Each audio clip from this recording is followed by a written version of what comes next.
انا خیرکم لأہلی، اور میں تمہارے میں سے سب سے اچھا ہوں اپنے گھر والوں کو. انا خیرکم لأہلی، اور تم سب کی نسبت میں اپنے گھر والوں کے لیے سب سے اچھا ہوں.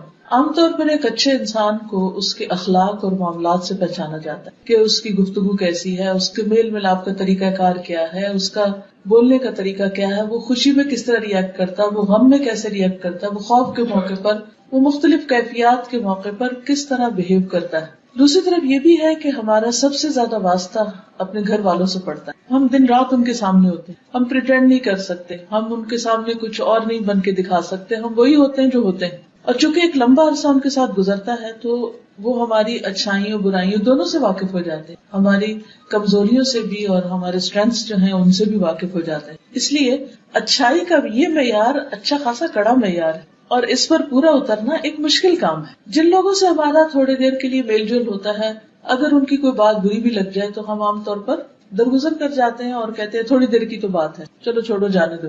اگرچہ جب باتیں بری پختہ ہو جائیں تو وہاں بھی انسان کچھ نہ کچھ دوسرے کو تکلیف دے ہی دیتا ہے، لیکن خصوصی طور پر جب انسان کسی ایسے ماحول میں ہو کہ جہاں دن رات کا واسطہ ہے تو وہاں پر بہت ساری چیزیں برداشت کرنا بہت مشکل بھی ہو جاتا ہے. لیکن یہ ناممکن نہیں. اگر یہ ممکن نہ ہوتا تو نبی صلی اللہ علیہ وسلم یہ معیار نہ دیتے، یہ کرائیٹیریا نہ دیتے کہ کس طرح اپنے آپ کو پرکھو. حسن بصری کہتے ہیں کہ اللہ کے نزدیک پسندیدہ بندے وہ ہیں جو اپنے اہل و عیال کو سب سے زیادہ فائدہ پہنچانے والے ہیں. عموماً ہوتا یہ کہ جس کی طرف سے ہمیں تکلیف پہنچتی ہے پھر ہمیں اس کے ساتھ احسان کرنا بھی زیادہ مشکل لگتا ہے، اس کے ساتھ بھلائی کرنا بھی مشکل لگتا ہے. بڑی بڑی خیر و بھلائی تو کیا ہم ایک اسمائل پاس کرنا بھی اپنے لیے مشکل سمجھتے ہیں، جس سے گھر میں ناراضگی ہو، خصوصاً شوہر بیوی کے درمیان کے تعلقات. تو اس میں کتنا مشکل ہو جاتا ہے کہ اگر کوئی بات بری لگ گئی یا کسی بات پر ناراضگی ہو گئی تو پھر ہم دوبارہ جلدی سے اچھے ہو کر مسکراہٹ کا ہی صدقہ کر دیں. حالانکہ اگر اسی سے شروع کر لیں تو بہت سے معاملات آسان بھی ہو سکتے. اب یہ ہے کہ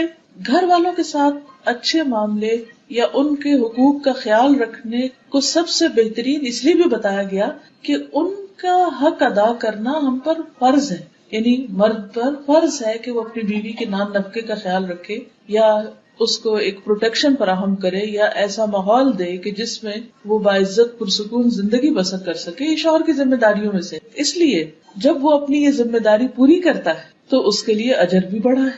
ابن عباس کہتے ہیں کہ نبی صلی اللہ علیہ وسلم نے فرمایا تم میں سب سے بہتر وہ ہے جو اپنی بیویوں کے لیے اچھا ہے. ایک نہیں ایک سے زائد روایات ہیں کہ جس سے پتہ چلتا ہے کہ اچھائی کا معیار گھر والوں کے ساتھ اچھا ہونا ہے. اچھا ہونے کے لیے کیا کیا کرنا پڑتا ہے؟ اس میں سب سے پہلی چیز یہ ہے کہ شوہر اپنی بیوی سے محبت کرتا.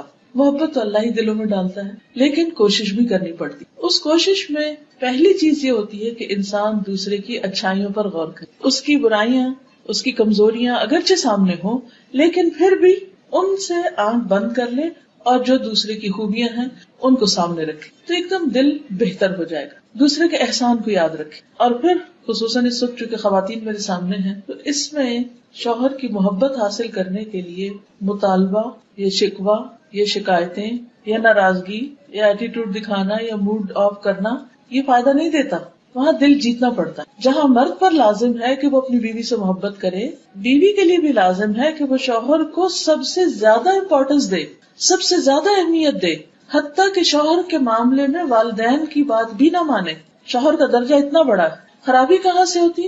صرف ایک طرف سے نہیں ہوتی، دونوں طرف سے ہوتی. بعض اوقات ہم اپنے کسی دکھ درد کو لے کے بیٹھے ہوتے کہ ہمارا فلاں مطالبہ پورا نہیں ہوا یا ہم نے کہا تھا چیز لانے کے لیے کرنے کے لیے وغیرہ وغیرہ تو وہ نہیں ہماری بات مانی گئی، یا یہ ہے کہ ہماری بے عزتی کر دی گئی ہمارے پیرنٹس کے سامنے یا بہن بھائیوں کے سامنے، یا کوئی بھی شکایت ہو سکتی. شکایت کے 100 پہلو، یہ سب تو اپنی جگہ ہے. لیکن حقیقت یہ ہے اس کے باوجود ان چیزوں کو درگزر کر کے انسان اگر تھوڑی دیر کے لیے ان کو کنٹرول کر لے، جیسے شفا کے لیے کڑوی دوا بعض اوقات بہت ناگزیر ہو جاتی، اسی طرح باہمی تعلقات کو اچھا کرنے کے لیے ایسی باتوں کو پی جانا بہت فائدہ دیتا ہے. اس سے انسان کی قدر اور زیادہ بڑھ جاتی. اس لیے تالی دونوں ہاتھوں سے بجتی ہے، دونوں کو ہی ایک دوسرے کی قدر کی ضرورت ہے. لیکن شوہر اگر اس معاملے میں پہل کر لے، کیونکہ وہ قوام ہے، اس نے گھر کا نظام درست کرنا ہے، تو معاملات جلد درست ہو سکتے، زیادہ بہتر ہو سکتے. اور پھر اس معاملے میں ہم دیکھتے ہیں کہ نبی صلی اللہ علیہ وسلم کا اسوہ حسنہ کیا ہے. عمرو بن العاص کہتے ہیں کہ میں نے نبی صلی اللہ علیہ وسلم سے دریافت کیا کہ آپ کو سب سے زیادہ محبت کس سے ہے؟ فرمایا عائشہ سے. سچ بولا آپ نے اور اس محبت کا اظہار بھی کیا. تو انہوں نے پھر پوچھا اچھا مردوں میں سے کس سے؟ تو آپ نے فرمایا اس کے والد سے. اس کے بعد انہوں نے مزید بھی پوچھا تو آخر میں وہ کہتے ہیں کہ اس سے اچھا تھا میں یہ سوال نہ ہی کرتا، کیونکہ آپ صلی اللہ علیہ وسلم نے تو اس معاملے میں بالکل جو درست بات تھی، جو اپنی درست فیلنگز تھی وہ بتائیں. اچھا بعض اوقات ہم سب یہی کرتے ہیں کہ اگر کسی سے محبت ہو بھی تو ہم اس کو ظاہر نہیں کرتے یا اس کو بتاتے نہیں یا اس تک کنوے نہیں کرتے، جس کے نتیجے میں دوسرا شخص ساری زندگی بعض اوقات غلط فہمی کا شکار رہتا ہے. کچھ لوگوں پر یہ بہت بھاری ہوتا ہے کہ وہ اپنی زبان سے یا قلم سے یہ کہہ دیں کہ میں آپ سے محبت کرتا ہوں، حالانکہ اس میں کیا جاتا ہے، لیکن شاید اس وجہ سے بھی نہیں کہہ پاتے کہ ہوتی نہیں یا وہ آتی جاتی ہے. لیکن اس میں انسان کو ایکسپریسو ہونا بہت ضروری ہے، اور اپنے ایسے جذبات کا اظہار اگر انسان پبلکلی بھی کر دے تو کوئی حرج نہیں ہوتا، کیونکہ نبی صلی اللہ علیہ وسلم نے سب کے سامنے یہ بات فرمائی. حضرت عائشہ کہتی ہیں کہ رسول اللہ صلی اللہ علیہ وسلم قبرستان بقیع سے واپس تشریف لائے تو میرے سر میں درد تھا. میں نے کہا ہائے میرا سر پھٹا جا رہا ہے. آپ نے فرمایا تمہارا نہیں بلکہ میرا سر پھٹا جا رہا ہے. پھر فرمایا عائشہ اگر تم مجھ سے پہلے فوت ہو گئی تو تمہیں کوئی نقصان نہ ہوگا، تمہارے سارے کام میں خود کروں گا، تمہیں غسل دوں گا، تمہیں کفن پہناؤں گا، تمہاری نماز جنازہ پڑھاؤں گا اور تمہیں خود دفن کروں گا. اب شدید درد تھا آپ کو، اور آپ کو معلوم ہے کہ نبی صلی اللہ علیہ وسلم کا درد دوسرے انسانوں کے مقابلے میں دگنا ہوتا تھا. اس درد کے عالم میں، اس تکلیف کے عالم میں، جبکہ حضرت عائشہ کو بھی تکلیف ہے، آپ کیا فرماتے ہیں؟ اپنے کیئر اینڈ کنسرن شو کرتے ہیں، کیونکہ جب انسان بیمار ہوتا ہے نا تو موت بہت یاد آتی. اور آپ بقیع سے واپس آ رہے تھے، قبرستان سے واپس آ رہے تھے، تو اس موقع پر حضرت عائشہ کو کس قدر تسلی دیتے کہ میں صرف دنیا میں نہیں بلکہ تمہارے فوت ہونے کے بعد بھی تمہارے سارے کام کروں گا اور خود کروں گا. یہ جملہ کتنا بہترین جملہ ہے. ہم لوگوں کے ہاتھ عام طور پر موت کا ذکر کرنا برا سمجھا جاتا ہے، اور اگر کوئی شوہر ان الفاظ میں محبت کا اظہار کر دے تو وہ بیوی الٹا لے گی اور کہے گی اچھا تم میرے مرنے کے انتظار میں. بہرحال یہاں بھی آپ دیکھیے کہ الفاظ سے اظہار ہے، اور بعض اوقات صرف محبت نہیں بلکہ کیئر، کنسرن، خصوصاً اگر کوئی بیمار ہو، اگر شوہر بیمار ہو یا بیوی بیمار ہو یا تکلیف میں ہو. عام حالات میں تو ٹھیک ہے، ہر کوئی اچھی بات کر سکتا ہے، لیکن بیماری کی حالت میں، دکھ درد کی حالت میں اچھے الفاظ منہ سے نکالنا اور مشکل ہو جاتا ہے. حضرت عائشہ فرماتی ہے کہ میں حیض کی حالت میں پانی پیتی اور برتن نبی صلی اللہ علیہ وسلم کو دے دیتی، یعنی گلاس جس میں بھی پانی پیتی. آپ اسی جگہ سے منہ رکھ کر پانی پیتے جہاں سے میں نے منہ رکھ کر پانی پیا ہوتا تھا. یہ بھی محبت کے اظہار کا ایک طریقہ ہے. میں ہڈی سے گوشت کھا کر نبی صلی اللہ علیہ وسلم کو دے دیتی، گوشت میں کھا لیتی، ہڈی آپ کو دے دیتی. آپ اسی جگہ سے کھاتے جہاں سے میں نے کھایا ہوتا تھا. یہ محبت کے چھوٹے چھوٹے انداز ہیں، جسچرز ہیں کہ جس سے باہم ایک بانڈنگ سمجھ میں آتی ہے، نظر آتی. پھر محبت میں یہ نہیں کہ کبھی کبھار انسان چند ڈائلاگز بول دے، بلکہ دوسرے کو کیئر کنسرن کے علاوہ ٹائم بھی دے. وقت دینا ایک بہت اہم چیز ہے. کتنے بھی مصروف ہوں، کیا ہم میں سے کوئی یہ کہہ سکتا ہے کہ میری مصروفیت تو نبی صلی اللہ علیہ وسلم سے بھی زیادہ ہے؟ نعوذ باللہ، کوئی بھی نہیں. لیکن اس کے باوجود آپ دیکھیے کہ آپ صلی اللہ علیہ وسلم اپنے گھر میں وقت دیا کرتے تھے، اور آپ کی ایک سے زائد ازواج تھی، اور آپ روزانہ ہر ایک کو وزٹ کرتے. تھوڑی دیر کے لیے سوچئے، اگر آپ کو دن میں 9 لوگوں کے پاس جانا پڑے تو کیا حال ہو. جا کے ان سے صرف اتنا ہی پوچھے کہ کیا حال ہے، کیسی. امپاسبل. ایک عام انسان تو اپنا ایک گھر کا خیال نہیں کر سکتا، کیونکہ ازواج کے چیمبرز الگ الگ تھے. پھر اسی طرح یہ ہے کہ خوشی کے موقع پر، تفریح کے موقع پر بھی خیال رکھتے. حضرت عائشہ کہتی ہے کہ ایک مرتبہ عید کے دن رسول اللہ صلی اللہ علیہ وسلم کے سامنے کچھ حبشی کرتب دکھا رہے تھے، کھیل کھیل رہے تھے. میں نبی صلی اللہ علیہ وسلم کے کندھے پر سر رکھ کر انہیں جھانک کر دیکھنے لگی. ابھی ایک پبلک کی جگہ ہے، تو نبی صلی اللہ علیہ وسلم نے اپنے کندھے میرے لیے جھکا دیے کہ اور آسانی ہو جائے. میں آپ کے کندھوں پر سے انہیں دیکھتی رہی، اور جب دل بھر گیا تو واپس آ گئی. تو آپ نے مجبور نہیں کیا کہ نہیں تم ادھر ہی کھڑی رہو، آزادی بھی دی، اور جب وہ پاس کھڑے ہو کر دیکھنا چاہتی تھی تو اتنی دیر فیسلٹی بھی دی، آسانی بھی فراہم کی. کتنے مواقع ایسے ہوتے ہیں کہ ہم لوگ ایز اے فیملی گھروں سے باہر جاتے ہیں. وہ اصل ٹیسٹ کا وقت ہوتا ہے جب آپ کسی پکنک پہ ہوں یا کسی ایسی جگہ پر ہوں، تو اس موقع پر عموماً مشکل ہو جاتی ہے، کیونکہ ہر ایک تھک جاتا ہے، یا کوئی پھر اپنی مرضی سے بیٹھنا اٹھنا چاہتا ہے، کھانا چاہتا ہے، نہیں کھانا چاہتا. تو بعض اوقات ہم دوسرے کو بہت مجبور کر دیتے ہیں کہ نہیں جو ہم چاہ رہے ہیں ویسا تم کرو، اس کی زندگی کو کنٹرول کرنے لگتے ہیں. تو اس سے دوسروں کے لیے بڑی مشکل ہو جاتی. محبت کا یہ مطلب نہیں ہوتا کہ کسی کو انسان پوزیس کر لے. یہ کانسیپٹ بہت غلط ہے کہ اس کی آزادی چھین لے. ہم کیا چاہتے ہیں محبت میں کہ بس جس شخص سے ہم نے محبت کر لی وہ ہمارا غلام بن جائے، وہ کھائے بھی ہماری مرضی سے، پیے بھی ہماری مرضی سے، اٹھے بھی بیٹھے بھی. ہمیں اگر ٹی وی دیکھنا تو وہ لازمی ٹی وی دیکھے، اور اگر وہ ٹی وی دیکھنے میں ساتھ نہیں دے رہا تو پھر اس کو ہم سے محبت ہی نہیں. عام طور پر مردوں کو یہی شکایت ہوتی ہے نا بیوی، ان کو اخبار کا شوق ہوتا ہے، ٹی وی کا شوق ہوتا ہے، خبروں کا ہوتا ہے، دنیا بھر کی سیاست کا. تو عورتوں کے ان موضوعات سے عام طور پہ دلچسپی نہیں ہوتی، تو پھر وہ بعض اوقات یہ ہوتا ہے کہ وہ کہتے ہیں کہ جی کوئی کمپیٹیبلٹی نہیں، بیوی کو کچھ سمجھ نہیں. تو اس میں مردوں کو عورتوں کی ذات یا ان کی مزاج یا ان کے خیالات یا ان کی دلچسپیوں کا لحاظ رکھنا چاہیے، جس طرح یہاں ہم دیکھتے ہیں کہ نبی صلی اللہ علیہ وسلم کا. پھر اسی طرح حضرت عائشہ کہتی ہے کہ میں گڑیوں کے ساتھ کھیلتی تھی، میری سہیلیاں بھی آ جاتی اور میرے ساتھ کھیل کود میں شریک ہو جاتی، اور جو ہی وہ رسول اللہ صلی اللہ علیہ وسلم کو آتے دیکھتی تو چھپ جاتی. آپ انہیں پھر میرے پاس بھیج دیتے کہ وہ میرے ساتھ کھیلنے لگتی. اور آپ دیکھیے کہ کس قدر خیال رکھا جا رہا ہے بیوی کے شوق کا، کیونکہ حضرت عائشہ کم عمر تھی، اگرچہ وہ میچور بھی تھی، بہت سمجھدار تھی، بہت ذہین تھی، بہت سی باتیں بہت بچپن میں سیکھ گئی تھی، لیکن اس کے باوجود ابھی وہ بچی ہی تھی. آپ نے دیکھا ہوگا نا کئی بچے بہت چھوٹی عمر میں قرآن حفظ کر لیتے ہیں اور بہت سمجھدار اور میچور ہو جاتے ہیں، لیکن وہ اپنا کام بھی کرتے ہیں اور پھر تھوڑی دیر کے بعد کھیل کود میں بھی لگ جاتے ہیں. تو ہم ان سے کیا ایکسپیکٹ کرتے ہیں کہ بس اب یہ ہر چیز بڑوں کی طرح بہیو کرے؟ نہیں، ضروری نہیں ہوتا، کیونکہ ہر ایج کے کچھ تقاضے ہوتے ہیں، کچھ پسند اور ناپسند ہوتی، کچھ انسانی ضروریات ہوتی. نبی صلی اللہ علیہ وسلم سے بڑھ کر کون حکمت والا تھا اور کون نفس شناس تھا اور کون انسانوں کی ضروریات کا خیال رکھنے والا تھا، اور وہ اپنے گھر میں کیسے نہ رکھتے.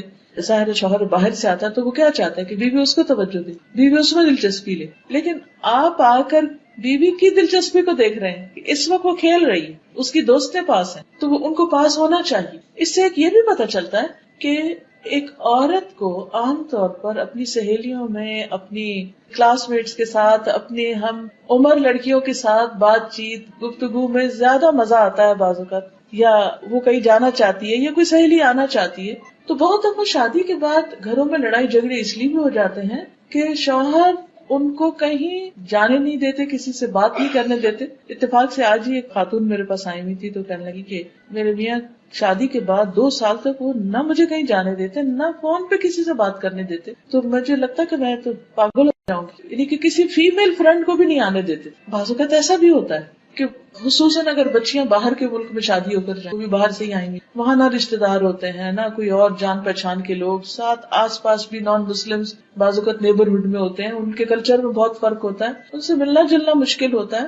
انسان کی فطرت میں ہے کہ وہ دوسروں کے ساتھ گھلے ملے، مل جل کے رہے، دوسروں کے ساتھ میل ملاقات اس کا رہے، کیونکہ مردوں کے لیے تو باہر بہت سا ایکسپوجر ہوتا ہے، اور کچھ نہیں تو 5 وقت اگر وہ مسجد نماز پڑھنے جاتے ہیں تو وہیں اپنی بہت سی باتیں شیئر کر لیتے ہیں. تو اسی طرح خواتین کو بھی ضرورت ہوتی ہے کہ وہ اپنی ہم جنس خواتین کے ساتھ گفتگو کریں، کیونکہ عموماً عورتیں زیادہ بولتی. بعض تحقیقات سے یہ بات پتہ چلتی کہ ایک عورت کو دن میں کم از کم 70,000 لفظ بولنے ہوتے جب جا کے اس کی سیٹسفیکشن ہوتی. اب جب تک وہ بول نہیں چکتی تو وہ چپ نہیں بیٹھ سکتی، اس سے بولنا ہے کسی. مرد عموماً خاموش طبع ہوتے ہیں، ایکسیپشنل کیسز الگ ہیں. اب جب مرد گھر میں آتے ہیں تو وہ تو بولتے نہیں ہیں، اب وہ سارے دن کے انتظار میں بیٹھی، شوہر گھر ہے، شوہر آئے گا، کھانا کھائے گا، وہ اخبار اٹھائے گا، سو جائے گا، اس کو تو اتنی باتیں نہیں آتی. اور اگر وہ باہر کی شیئر بھی کرے گا تو وہ بیوی کی دلچسپی کی نہیں. تو یہ عورت کی ایک بہت فطری ضرورت ہے کہ وہ اپنی جیسی، اپنی پسند کی، اپنے مزاج سہیلیوں کے ساتھ بات چیت کرے، کیونکہ وہ کپڑے کی بھی کرے گی، زیور کی بھی کرے گی، ریسیپی شیئر کرے گی، وہ بچوں کے مختلف مسئلے مسائل بھی ڈسکس کرے گی، اور اس سے اس کی مینٹل گروتھ ہوتی ہے، میچورٹی ہوتی ہے. اس کے کام کی نوعیت کے اعتبار سے اس کی یہ ضرورت ہوتی ہے. تو جو شوہر اپنی بیویوں کو ہر طرف سے بند کر لیتے ہیں، اپنے ہی کنٹرول میں رکھتے ہیں، حتیٰ کہ بعض اوقات ماں باپ سے بھی نہیں ملنے دیتے، یہاں تک بھی ظلم دیکھا گیا ہے، خاص روک دیا جاتا ہے کہ نہیں ماں باپ سے بھی نہیں ملنا. تو اب کیا ہوتا ہے، بیوی کا نروس بریک ڈاؤن ہوتا ہے، اس پہ فٹس پڑنے لگتے ہیں، وہ بیمار ہونے لگتی ہے، وہ ڈپریشن میں آنے لگتی ہے، اور اس سے اور معاملات خراب ہوتے ہیں. اس لیے ہر معاملے میں اعتدال ضروری ہے. اور کوئی بھی خاتون کسی خاتون سے صرف شوہر کی یا سسرال کی برائیاں کرنے کے لیے دوستی کر لے، کیونکہ عموماً تو یہی ہوتا ہے نا کہ اٹھایا فون اور کہا آج ساس نے یہ کیا، فلاں نے یہ کیا، فلاں نے یہ کیا. یہ بھی انتہائی غلط ہے، یہ رویہ بھی سخت ناپسندیدہ ہے. تو دونوں ہی طرف سے اعتدال ضروری ہے. پھر اسی طرح نبی صلی اللہ علیہ وسلم اس حد تک خیال رکھتے تھے کہ کبھی کبھار دوڑ بھی لگاتے تھے حضرت عائشہ کے ساتھ. حضرت عائشہ کہتی ہے کہ وہ ایک سفر میں نبی صلی اللہ علیہ وسلم کے ساتھ تھی، میں نے آپ کے ساتھ پیدل دوڑ لگائی اور میں جیت گئی. پھر میرا جسم بھاری ہو گیا کچھ، میں نے آپ کے ساتھ پھر دوڑ لگائی، اس مرتبہ آپ جیت گئے. تو آپ نے فرمایا آج کی یہ جیت پچھلی ہار کا بدلہ ہے، یعنی میں نے بدلہ لے لیا، مذاق میں کہا۔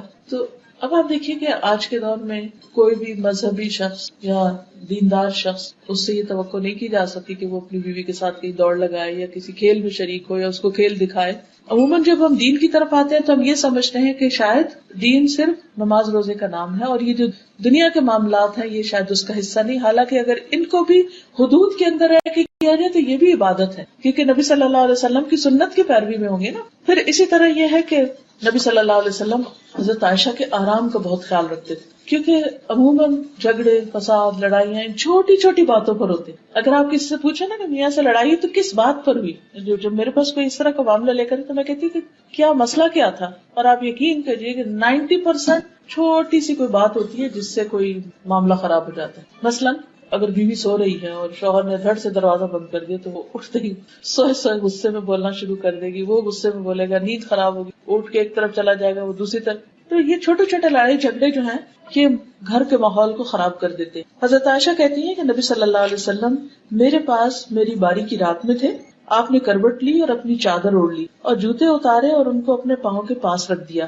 اور اپنی چادر کا کنارہ اپنے بستر پر بچھایا اور لیٹ گئے، اور آپ اتنی ہی دیر ٹھہرے کہ آپ نے گمان کر لیا کہ میں سو چکی ہوں۔ آپ نے آہستہ سے اپنی چادر لی اور آہستہ سے جوتا پہنا، آہستہ سے دروازہ کھولا اور باہر نکلے، پھر دروازے کو آہستہ سے بند، یعنی ہر چیز آہستہ سے، جوتے آہستہ سے اتارے، جوتے آہستہ سے پہنے، دروازہ آہستہ کھولا، دروازہ آہستہ بند، آہستہ سے باہر نکلے۔ کتنے شوہر اور بیوی ہیں جو سوتے ہوئے ایک دوسرے کے لیے اتنے کیئرنگ ہو کہ دوسرا شخص سو رہا ہے تو مجھے اس کو ڈسٹرب نہیں کرنا۔ کچھ لوگوں کو نیند بڑی مشکل آتی ہے، کچھ کو نیند ایک دفعہ کھل جائے تو ان کو دوبارہ نیند نہیں آتی، کئی طرح کے نفسیاتی مسائل ہوتے ہیں۔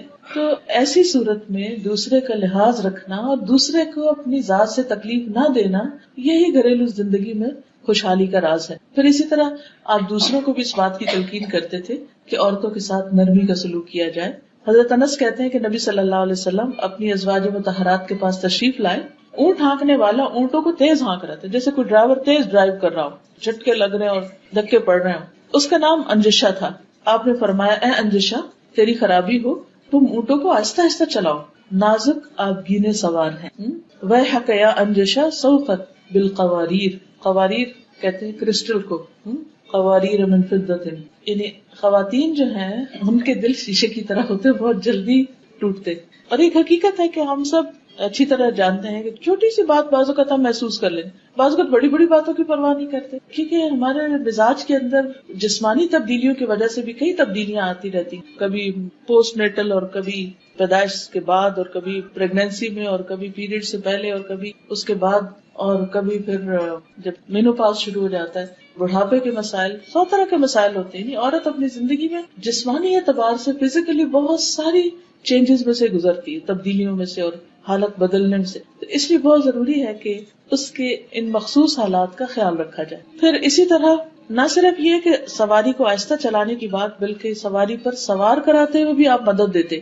حضرت انس کہتے ہیں، میں نے دیکھا کہ رسول اللہ صلی اللہ علیہ وسلم حضرت صفیہ کی وجہ سے اپنے پیچھے اونٹ کی کوہان کے ارد گرد اپنی ابا سے پردہ کیے ہوئے تھے۔ جب وہ سواری پر سوار ہوتی تو آپ اونٹ کے پاس بیٹھ جاتے اور اپنا گھٹنا کھڑا رکھتے۔ حضرت صفیہ اپنا پاؤں آپ کے گھٹنے پر رکھ کے سوار ہوتی۔ آپ دیکھیے کہ کس قدر کیئر ہے، کیونکہ کبھی آپ نے سے اونٹ پہ سوار ہوا، آپ کو معلوم ہوگا کہ اس کی سواری بہت مشکل ہے۔ تو ایون اونٹ پہ چڑھنا بھی ایک مشکل کام ہے، بیٹھے ہوئے اونٹ پہ چڑھا جاتا ہے لیکن وہ بھی مشکل ہے۔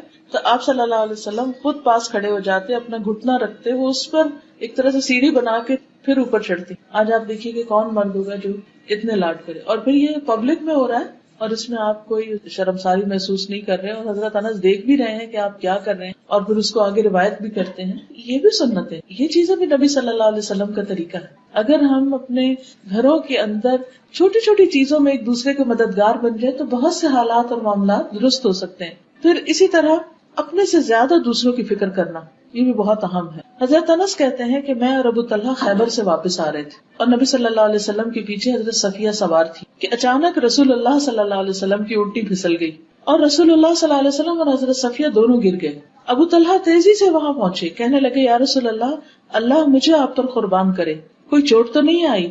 آپ نے فرمایا، نہیں، خاتون کی خبر لو، یعنی مجھے چھوڑو، ان کی خبر لو۔ چنانچہ ابو طلحہ اپنے چہرے پر کپڑا ڈال کر ان کے پاس پہنچے اور حضرت صفیہ پر کپڑا ڈال دیا۔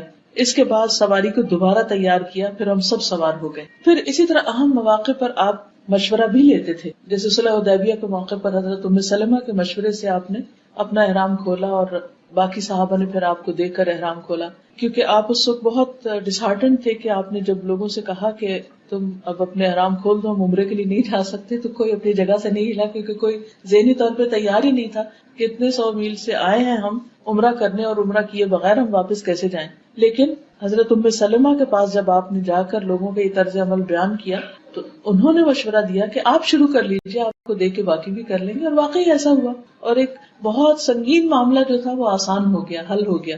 پھر اسی طرح یہ ہے کہ نبی صلی اللہ علیہ وسلم جب آخری عمر میں بیمار ہوتے ہیں تو اس بیماری میں بھی اپنی ازواج کا خیال رکھتے ہیں. ہشام اپنے والد عروہ سے روایت کرتے ہیں کہ رسول اللہ صلی اللہ علیہ وسلم اپنے مرض الموت میں بھی ازواج مطہرات کی باری کی پابندی کرتے تھے. البتہ یہ دریافت فرماتے کہ کل مجھے کہاں ٹھہرنا ہے، کل کو میں کہاں ہوں گا، کیونکہ آپ حضرت عائشہ کی باری کی خواہش مند تھے.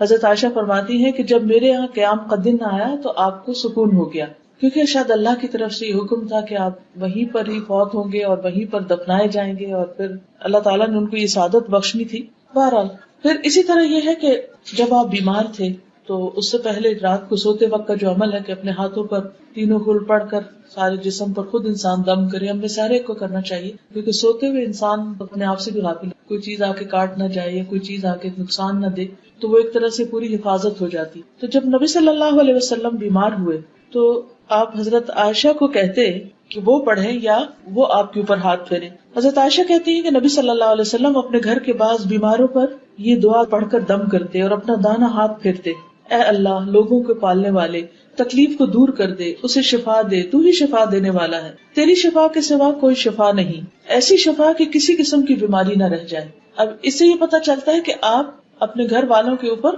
بیماری کے وقت میں ہاتھ پھیر کر دم کیا کرتے. اس کا کیا فائدہ ہے؟ کیونکہ جو بیمار ہوتا ہے وہ ایک طرح سے اپنے آپ کو تنہا محسوس کرتا ہے، تکلیف میں محسوس کرتا ہے، تو ہاتھ کا جو ٹچ ہے اور ہاتھ پھیرنا جو ہے اس کے اوپر، یہ اس کے لیے باعث تسکین ہوتا ہے. حضرت عائشہ ہی کہتی ہے کہ رسول اللہ صلی اللہ علیہ وسلم کے گھر والوں میں سے جب کوئی بیمار ہوتا تو آپ معوذات پڑھ کر اس پر پھونک مارتے، پھر اسی طرح آپ گھر والوں کے لیے دعا بھی کرتے. حضرت عائشہ کہتی ہے کہ میں نے رسول اللہ صلی اللہ علیہ وسلم کو خوش طبیعت دیکھ کر کہا، اے اللہ کے رسول صلی اللہ علیہ وسلم میرے لیے اللہ تعالیٰ سے دعا کر دی، یعنی آپ میرے حق میں کوئی دعا کریں. آپ نے فرمایا، اے اللہ عائشہ کے پہلے اور پچھلے اور اعلانیہ اور مخفی سب گناہ بخش دے. اور خوشی سے عائشہ رضی اللہ تعالیٰ عنہا نے پھر ہنسنا شروع کر دیا، یہاں تک کہ ان کا سر حضور صلی اللہ علیہ وسلم کی گود میں جا پڑا، یعنی اس دعا سے وہ اتنی خوش ہوئی. اچھا، بعض اوقات گھر والے ہم سے کوئی چھوٹی سی چیز کا مطالبہ کرتے ہیں اور ہم اتنے بزی ہوتے ہیں کہ ہم بات بھی نہیں سنتے، اور خصوصاً جیسے بچے ہوتے ہیں نا کہ وہ کہتے ہیں کہ 1 منٹ کی بات، 1 منٹ کہتے جاؤ جاؤ ابھی نہیں وقت، پھر آنا. وہ چھوٹا سا کام کہتے کرتے ہم کہتے ہیں ابھی کام یاد آیا آپ کو، ابھی تو مجھے یہ کرنا ہے، ہم تنگ آتے ہیں. تو ٹھیک ہے، جب اسٹریس ہو تو کسی کو نہیں کو مطالبہ کسی کام کا کرنا چاہیے، لیکن ایک دوسرے کے لیے سامنے دعا کرنا، بول کے دعا کرنا ایک دوسرے کے ساتھ ایک تعلق کو شو کرتا ہے. پھر اسی طرح حضرت عائشہ کہتی ہیں کہ رسول اللہ صلی اللہ علیہ وسلم نے حضرت فاطمہ کا ذکر کیا تو میں نے ان کے بارے میں کوئی بات کہی، اس پر آپ نے فرمایا، کیا تم اس پر راضی نہیں کہ تم دنیا اور آخرت میں میری بیوی رہو؟ حضرت عائشہ نے عرض کیا، کیوں نہیں؟ آپ نے فرمایا، تم دنیا اور آخرت میں میری بیوی. پھر اپنے بعد ان کے لیے فکر مند ہوتے تھے. حضرت عائشہ کہتی ہے کہ رسول اللہ صلی اللہ علیہ وسلم اپنی بیویوں سے فرماتے کہ اپنے بعد مجھے تمہارے معاملات کی فکر پریشان کرتی کہ جب میں دنیا میں نہیں ہوں گا، چونکہ وہ دوبارہ شادی بھی نہیں کر سکتی تھی اور اکثر کے والدین بھی نہیں تھے، اور حضرت ام سلمہ کی اولاد تھی لیکن باقی سب کی تو اولاد نہیں تھی، تو انہیں فکر ہوتی تھی کہ ان کو کون لک آفٹر کرے گا. فرمایا، اور تم پر صبر کرنے والے ہی صبر کریں گے، یعنی تمہارے ساتھ اچھا سلوک کریں گے. لیکن ہم دیکھتے ہیں کہ ایک کے بعد ایک ازواج مطہرات نیکی کے کام کرتے، خیر اور بھلائی کے ساتھ وقت گزار کے دنیا سے رخصت ہوئے. پھر یہ کہ آپ اپنی ازواج کا نان نفقے کا خیال رکھتے تھے. حضرت عمر کہتے ہیں کہ بنو نذیر کے باغات وغیرہ ان اموال میں سے تھے جن کو اللہ تعالیٰ نے اپنے رسول کو بغیر لڑے دے دیا تھا. یہ اموال خاص طور سے رسول اللہ صلی اللہ علیہ وسلم کے تھے، جن میں سے آپ اپنی ازواج مطہرات کو سالانہ نفقہ کے طور پر بھی دیتے اور باقی ہتھیار اور گھوڑوں پہ خرچ کرتے تاکہ اللہ کے راستے میں جہاد کے لیے ہر وقت تیاری رہے. یعنی جو آپ کا مال تھا اس میں سے آپ نے سب کا باقاعدہ ایک طرح سے نفقہ مقرر کر رکھا تھا. تو اس سے ہی پتہ چلتا ہے کہ شوہر چاہے بیوی کو روزانہ کچھ دے، چاہے ہفتہ وار دے، چاہے مہینے میں دے، چاہے سال میں دے، کچھ بھی دے، لیکن اس کی ذمہ داری ہے کہ وہ بیوی کی ضروریات کا خیال رکھے اور اس میں کھانے کپڑے کے علاوہ بھی اس کی اپنی پسند سے کوئی چیز لینے کے لیے بھی اس کو اجازت دے.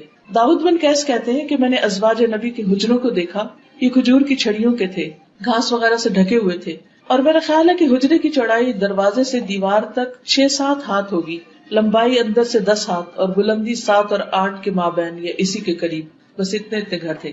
پھر اسی طرح گھر والوں کے لیے اچھا ہونے کا مطلب صرف یہ نہیں کہ ان کو عیاشی کرائی جائے یا ان کے ساتھ صرف اچھا اخلاق برتا جائے، بلکہ ان کے ساتھ اچھا ہونے کا مطلب یہ کہ ان کی آخرت کی بھی فکر ہو. بعض اوقات ہم ان کی دنیا کا اتنا خیال رکھنے لگتے ہیں کہ پھر ان کی آخرت بھول جاتے ہیں.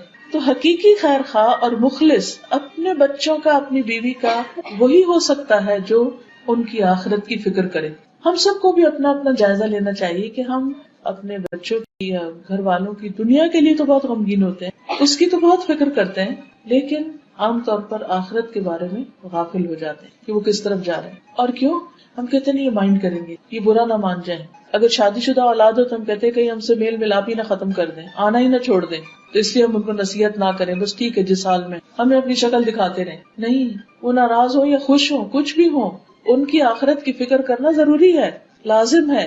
چھوٹے بھی ہوں تب بھی، بڑے بھی ہوں تب بھی، عمر کے ہر حصے میں ضروری. اور اس کے لیے آپ دیکھیں کہ نبی صلی اللہ علیہ وسلم نے جہاں نان نفقہ مقرر کیا وہاں گھر والوں کو قناعت کی عادت بھی ڈالی اور اس کے ساتھ جائز فرمائشوں کو پورا بھی کیا. حضرت جابر کہتے ہیں کہ رسول اللہ صلی اللہ علیہ وسلم نرم دل آدمی تھے. حضرت عائشہ جب بھی آپ سے کسی چیز کی فرمائش کرتی تو آپ اس کو پورا کر دیتے تھے. اب دوسری طرف یہ یاد رکھیے کہ حضرت عائشہ کی فرمائشیں کوئی ناجائز نہیں ہوتی تھی. کسی بھی عورت کو اپنے شوہر کی وسعت سے بڑھ کے اس سے فرمائش نہیں کرنی. جتنا وہ کماتا ہے جتنی اس کی وسعت ہے، کیونکہ جیسے نان نفقے کے علاوہ مہر کے بارے میں بھی قرآن مجید میں کیا بتایا گیا، علی الموسع قدرہ وعلی المقتر قدرہ. وسعت والا اپنے اندازے کے مطابق خرچ کرے اور تنگ دست اپنے اندازے کے مطابق. پھر اسی طرح آپ دیکھیے کہ نبی صلی اللہ علیہ وسلم صرف ازواج نہیں بلکہ ان کی جو سہیلیاں تھیں ان کا بھی خیال رکھتے، خاص طور پر حضرت خدیجہ رضی اللہ تعالیٰ عنہا. حضرت عائشہ کہتی ہے کہ جب آپ بکری ذبح کرتے تو آپ فرماتے کہ اس کا گوشت خدیجہ کی سہیلیوں کو بھی بھیج دو. یعنی وہ تو دنیا میں نہیں، ان کی بہن ایک تو تھی حالہ، لیکن سہیلیوں کا بھی اپنا ایک مقام. والدین کے ساتھ صلہ رحمی میں سے ایک بات یہ ہے کہ والدین کے دوستوں کے ساتھ بھی اچھا سلوک کیا جائے. عام طور پر ہم جب بڑے ہو جاتے ہیں، اپنے مسائل اور بچے اور گھر بار شروع ہو جاتا ہے تو ہم ایسے رشتوں کو اور ایسے تعلقات کو بھول جاتے ہیں. ٹھیک ہے اگر قریب ہوں تو انسان زیادہ بھی دیکھ سکتا ہے، لیکن اگر دور دراز بھی ہوں، مثلاً آپ کسی خاص شہر میں گئے ہیں اور وہاں آپ کے والدین کے کوئی رشتے دار ہیں، دوست ہیں، تو آپ کو ان سے ملاقات کی کوشش کرنی چاہیے. بھلے سال میں ایک دفعہ، 5 سال میں ایک دفعہ یا کبھی کبھار ہی، لیکن کوشش کرنی چاہیے، کیونکہ صلہ رحمی جو ہے وہ انسان کی عمر بڑھاتی، انسان کے رزق میں برکت کا باعث ہے. حضرت انس کہتے ہیں کہ نبی صلی اللہ علیہ وسلم کے پاس کوئی چیز لائی جاتی تو آپ فرماتے فلاں عورت کو دے آؤ جو حضرت خدیجہ کی سہیلی تھی، فلاں عورت کو دے آؤ وہ خدیجہ سے محبت کرتی تھی. سوچئے کہاں تک کیئر اور کنسرن ہے. حضرت عائشہ کی سہیلیوں کو تو کھیلنے کے لیے کہتے تھے کہ آپ آؤ اور کھیلو. حضرت خدیجہ جو فوت ہو چکی تھی ان کی سہیلیوں کو ہدیے وغیرہ بھجوایا کرتے تھے. پھر اسی طرح یہ ہے کہ حد الوسع گھر کا ماحول خوشگوار رکھنے کی کوشش کرتے تھے. پھر گھر کے کام کاج میں تعاون کرتے تھے. گھر والوں کے لیے انسان یا کسی کے لیے بھی بہتر اسی وقت ہو سکتا ہے جب وہ اس کے کاموں میں مددگار ہو. اگر کوئی شخص آپ کے کاموں میں آ کے الٹا رکاوٹ ڈال دے اور کہ مجھے آپ سے بہت محبت ہے لیکن بس آپ میرے پاس بیٹھے رہے، کام کوئی نہ کرے، یہ کس قسم کی محبت؟ یہ تو دشمنی جو محبت کے نام پہ کی جا رہی ہے، دوسرے کو بیکار کر کے رکھ دیا جائے. کیونکہ بعض لوگ جب آ جائے تو نہ وہ خود کچھ کرتے نہ کرنے دیتے. اس کے برعکس بہت سے لوگ ایسے ہوتے ہیں کہ جو دوسروں کا بہت خیال رکھتے ہیں اور ان کے کاموں میں لگ جاتے ہیں. نبی صلی اللہ علیہ وسلم حالانکہ مردوں کے اوپر فرض تو نہیں ہے کہ گھر کے کام کرے، لیکن وہ گھر آ کر آرام سے بیٹھ نہیں جاتے اور صرف آرڈر نہیں کرتے رہتے تھے، اچھا اب چائے لے آؤ، پانی لے آؤ، فلاں لے آؤ. بیوی کو خادمہ کی طرح نہیں ٹریٹ کرتے تھے. اسود کہتے ہیں کہ میں نے حضرت عائشہ سے پوچھا نبی صلی اللہ علیہ وسلم اپنے گھر میں کیا کیا کرتے تھے؟ انہوں نے کہا آپ اپنے گھر کے کام کاج یعنی گھر والوں کی خدمت کیا کرتے تھے اور جب نماز کا وقت ہوتا تو فوراً کام چھوڑ کر نماز کے لیے چلے جاتے. ہاں دیکھیے کہ کچھ چیزیں ایسی ہوتی ہیں کہ جو کسی محبت بڑھانے یا اچھے تعلقات کے لیے، اچھے بول، کھانا پینا مہیا کرنا، دوست احباب کے ساتھ میل جول، سوشلائزنگ، یہ سب چیزیں بھی. لیکن اس کے ساتھ ساتھ جو بہت اہم بات ہے کہ ضرورت کے وقت مدد بھی. ہمارے یہاں تو اگر کوئی مرد گھر میں تھوڑا سا بھی کام کرے تو وہ زن مرید کہلانے لگتا ہے، یا پھر وہ کرتا ہی نہیں ہے کہ دوسرے کہیں گے کہ دیکھو ہم اپنے گھر میں تو نہیں کرتا تھا، بیوی آئی تو سب کام کرنے. کئی دفعہ لڑکے ماں باپ تو فار گرانٹیڈ لیتے ہیں. اور ماں باپ کی محبت بھی ایسی ہوتی ہے، کہتے ہیں اچھا تم بیٹھو میں خود ہی کر لوں. لیکن جب انسان کی شادی ہوتی ہے تو پھر ذمہ داریاں بیٹی کی بھی بڑھ جاتی ہیں، بیٹے کی بھی بڑھ جاتی ہیں. تو ایسی صورت میں اگر وہ اپنی کسی ذمہ داری کو پورا کرنے کے لیے بچے کو اٹھا لیا یا بیوی کا کوئی کام کر دیا یا اس کو باہر کہیں لے گیا یا اس کا کوئی خیال رکھا، تو دوسرے گھر والوں کو بھی اس کے اوپر تعاون کرنا چاہیے. ہمارے یہاں عام طور پر اس کو مائنڈ کیا جاتا ہے، یعنی پاکستانی کلچر میں، تو یہ درست نہیں ہے. حضرت عائشہ سے کسی نے پوچھا کہ رسول اللہ صلی اللہ علیہ وسلم گھر میں ہوتے تو کیا کرتے تھے؟ انہوں نے کہا کہ نبی صلی اللہ علیہ وسلم بھی انسانوں کی طرح انسان تھے. وہ اپنے کپڑوں کو صاف کرتے تھے، بکری کا دودھ دو لیتے اور اپنے